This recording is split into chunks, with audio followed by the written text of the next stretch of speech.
Deixou correr para ver até onde o nosso amigo Abraão ia, na obediência a ele, já que ele tinha colocado outras disciplinas junto a Abraão e outros testes, e Abraão tinha se saído muito bem, menos em um.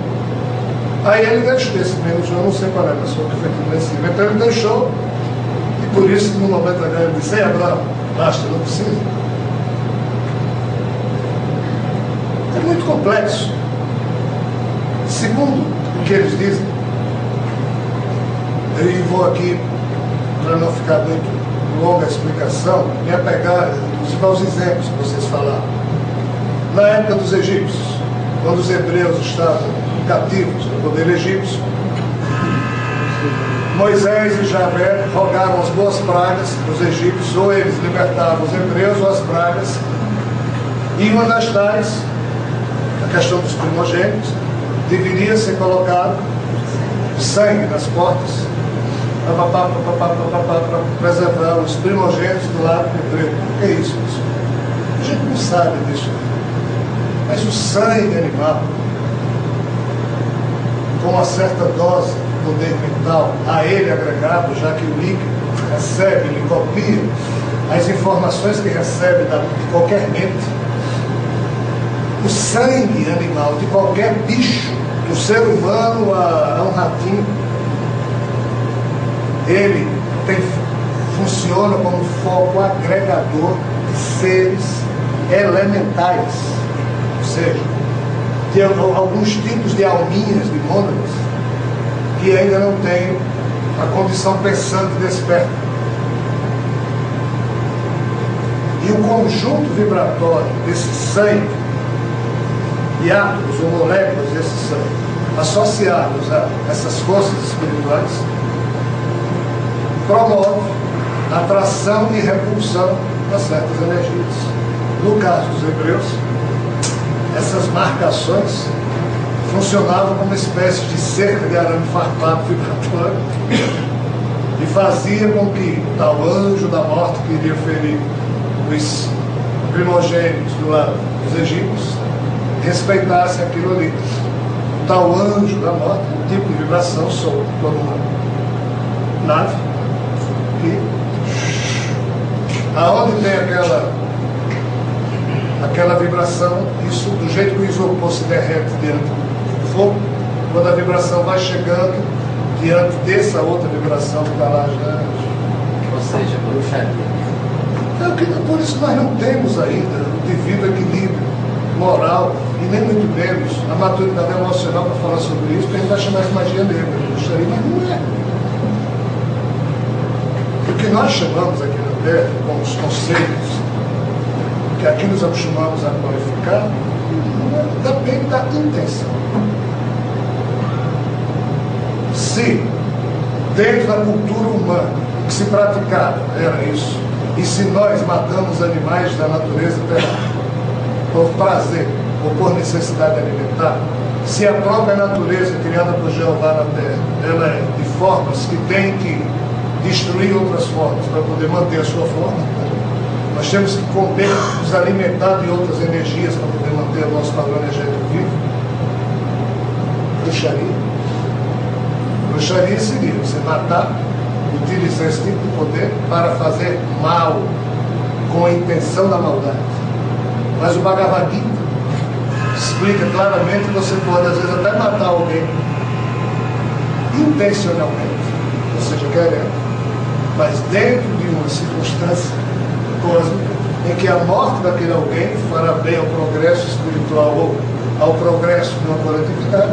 E por isso que Krishna encheu o saco de Arjuna para ele ir para a guerra, para destruir o que na época representava como sendo o mal na espécie Homo sapiens. Ou aquele ramo da família que disputava o poder era destruído, ou a terra seria dominada por um império e não poderia ter futuro nenhum, nem esse tipo de futuro do progresso que a gente teve. Se extinguiria. O Império Atlântico quase destrói a Terra. O Império Rama Krishna, na época de Rama de Krishna, quase destruía a Terra também. Então são situações de exceção em que os avatares nascem e se tem que destruir, destrói. Mas nós não temos como compreender isso. Mas quem criou essa situação aqui na Terra fomos nós, não fomos eles. Então eles podem agir assim na medida em que não tem ódio, raiva, eles atuam cirurgicamente para possibilitar aos imbecis que os imbecis possam ter algum tipo de futuro. Mas eles não são imbecis. Afinal de contas, quem nasce na natureza criada por Javé, com o código de vida presente no nosso DNA, já nasce para morrer. Já que tudo já nasce na natureza da Terra programado para a morte. Por isso que é um mundo transitório. E se você vai morrer mesmo, e você está causando, e você é a pedra angular de um processo que pode impedir o progresso da vida planetária, qual o problema de você morrer 10 anos antes do que estava previsto, já que você ia fazer uma grande besteira? Sob a perspectiva espiritual, isso é um favor que você faz. Na hora em que um espírito, ele está tão louco, tão empodrecido em termos de perspectivas espirituais, e vai fazer muito mais besteira ainda, e se fizer, a cada besteira que faz, ele arquiva mais débitos cargos, sob essa perspectiva é uma graça de alguém ter um peteleco nele e ele morre, para parar de fazer bobagem. Mas isso não pode ser dito, nós não temos maturidade espiritual para conversar sobre isso. Por isso que nós ocidentais não compreendemos o Bhagavad Gita e achamos Cristo um avatar absurdo, já que ele matou pessoas na guerra. Matou. Rogério, nesse caso, esse ser não pode continuar fazendo maldade mesmo na espiritualidade? Sim, mas o problema, o palco planetário é o do mundo dos encarnados, então as besteiras que eles fazem lá importam deles do que as que ele faz aqui. E o progresso de lá, apesar de lá ser o mundo causal e aqui o mundo dos efeitos, mas sob uma perspectiva kármica em que nos encontramos é o contrário. O mundo causal é aqui porque os espíritos têm que assumir corpos transitórios para que com a força ectoplasmática desses corpos possam sarar as feridas de suas almas. Nós invertemos totalmente a situação cósmica. Jeová, quando terminar essa aventura, ele deve se internar em algum canto para descansar, tomar os bons pelpos para esquecer esses últimos 2 milhões de anos de história. Isso é um absurdo que nós criamos na Terra. Nós em conjunto com ele, né? Nós. Ele pode ter errado em alguma coisa, se é o caso que Deus chamou ele é, mas no meio está reagindo às nossas atitudes. Sob a perspectiva kármica, nós é que geramos isso, não ele. Olha só a petulância da Ora, você é o primeiro. não pega nem purgatório. Você vai encontrar com Jeová. Castiga, é porque ele melhorou depois disso. Vai se encontrar com o próprio. Você pega os dois. Não, você é Pessoal, nós só temos mais 10 minutos e eu vou pedir licença a vocês. Eu vou viajar amanhã, já chegou aqui a notícia, amanhã à tarde vai ter um telefone, não vai de manhã cedo, mas eu tenho muita coisa para fazer. Sr. Rogério, é um prazer estar aqui, convidado aqui pelo Vital, saber que tinha alguém com tanta sabedoria sobre isso. Mas apesar da má companhia, você é muito bem-vindo. Tira esse professor e sabedoria de forma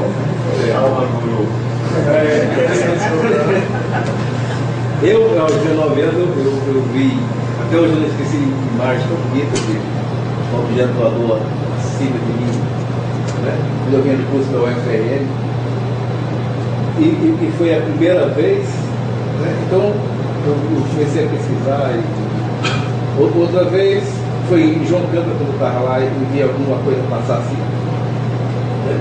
Outro dia vi esse aqui, que é meu filho, sabe, né? Dentro da caminhonete.